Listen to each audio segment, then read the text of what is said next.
रही पर खाना बनाओ जाके। अम्मा आज खाना न बने पाई। कहे कहे से कि आज मेरा मूड पिराता है।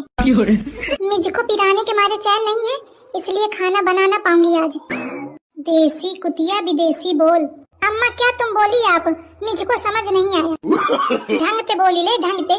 अम्मा सही में पिराता है, बहुत पिराता है जोर से। अरे भगवान, पिराता बोले का सहूर नहीं है। इंग्लिश पोके परी 7 पुस्तन ते ही गाँव में घूम रहा हूँ। अब बनी बनी बता थे पिराता है। चल धान कटाओ चल के, सारा पिराता विराता तो हेरा जाई। बैठे बैठे घर में तोर मूड बहुत पिराता है ना। अब वहीं जब खेतवा जाइया खोपड़ी में लागी घाम तो सारा पिराता विराता तोर खत्म हो जाई। चल तैयारी बना ले। अरे अम्मा मोर मूड ठीक हो जाए, नहीं पिराता है। नहीं नहीं बहु पिराता है। उनर उनर शरीर कस ले, दुई खेतवन में लगावे का एक साथ है। अम्मा मैं खाना बना ले हूँ, का बनावे का है?